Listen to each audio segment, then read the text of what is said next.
They are rage, brutal, without mercy. But you will be worse. Rip and tear, until it is done.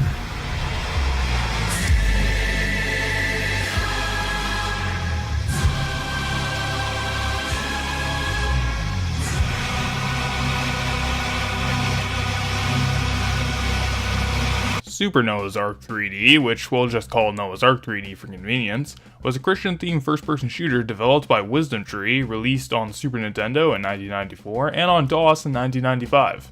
It was then re-released on a reprinted Super Nintendo cartridge in 2014 for online order, and then again on the Steam store in 2015 using the ECWolf source port as a base.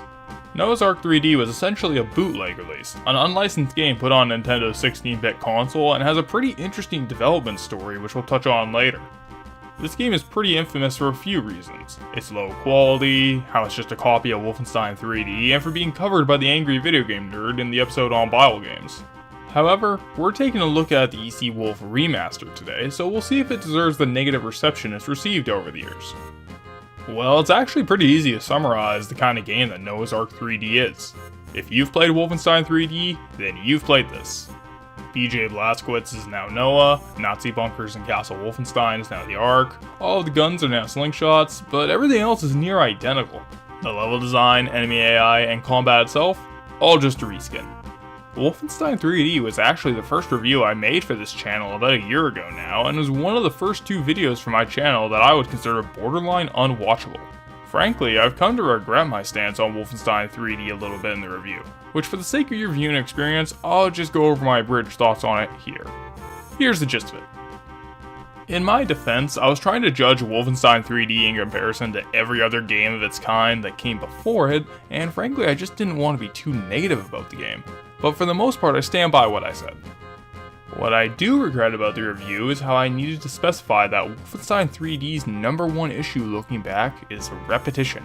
Every level feels the same, and the praise I give it for the variety only applies for its time. Doom, Doom 2, and other first-person games that came very shortly afterward like System Shock and Heretic are head and shoulders above Wolfenstein 3D in both of those aspects. While Wolfenstein 3D had lots of spice for the time of its release, it's only relative to that. So while Wolfenstein 3D is a game that received some additional flaws as the years went on, and my personal bias towards the game and the series is apparent, after all, up until 2017, I genuinely thought there was no such thing as a bad Wolfenstein game. I can say with confidence that Noah's Ark 3D is a lesser experience. Everything I put on the spreadsheet earlier applies to this game as well, but Noah's Ark 3D has some unique shortcomings of its own. The biggest issue here, which Wolfenstein 3D lacked, is how there isn't any proper hit indication. In the former example, whenever you shoot enemies, they freeze in place for a fraction of a second, just long enough so you're aware that you're doing damage. On the other hand, in Noah's Ark 3D, enemies just plow through your attacks and don't react in the slightest, meaning the only way to know that you're hitting them is for the enemy to drop dead. Or fall asleep, I guess. After all, your attacks are just animal feedstocks coming from increasingly elaborate slingshots. Where the hell did Noah get all of these, for that matter? Well, whatever, let's get back on topic, because I'm not done complaining. What goes hand in hand with the lack of confirmation for hit detection is how nearly every single enemy in the game, save for one boss fight I encountered, is a hit scan enemy. So essentially, if they see you, you're probably taking damage.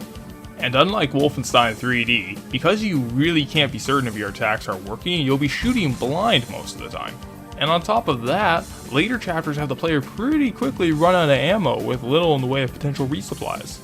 So unlike Wolfenstein 3D, where each gun was overall better than the last, the slingshot equivalent to the MP40 in Noah's Ark 3D is far and away the best weapon. It can dish out enough damage to kill most enemies, but doesn't burn through ammo like chain gun parallel.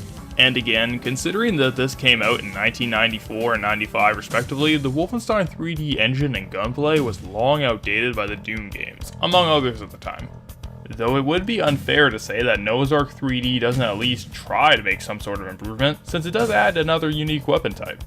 The fruit launcher slingshots, one which fires a single piece of fruit and one which fires two at once, act as this game's version of the rocket launcher, something which Wolfenstein 3D Vanilla, the Nocturnal missions, and Spear of Destiny all lacked.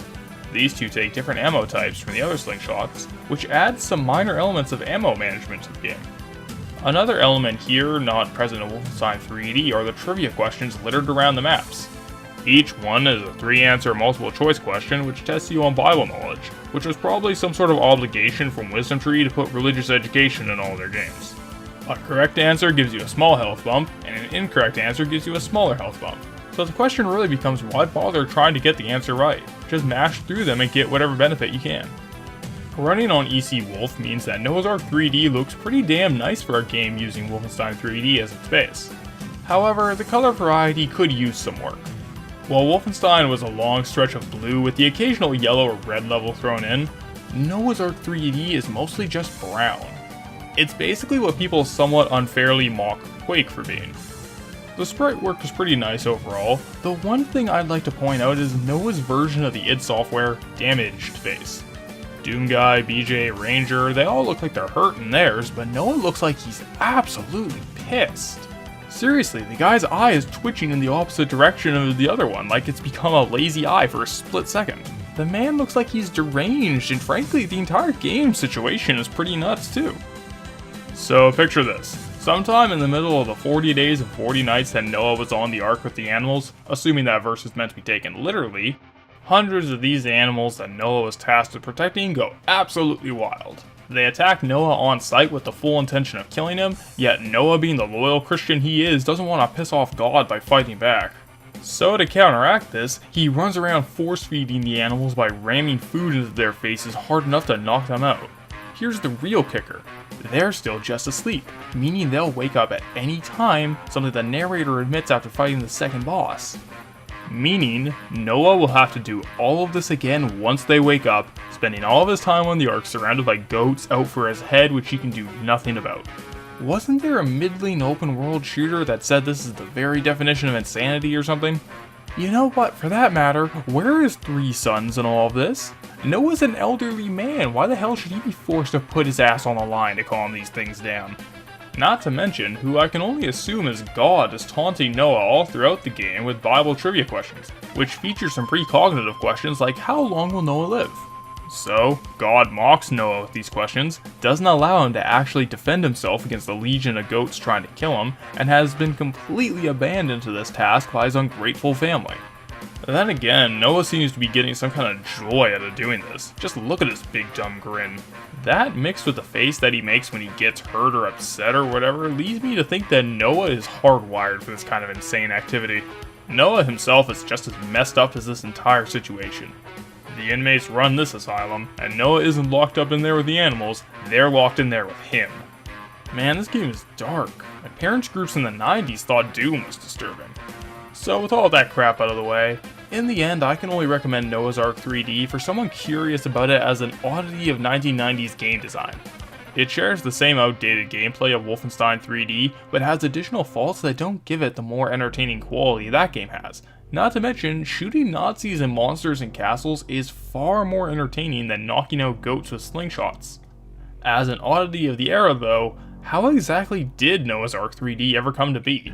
Well, strap in, because we're going to be going through an extremely abridged history of this game's development, which started with a little company called Color Dreams.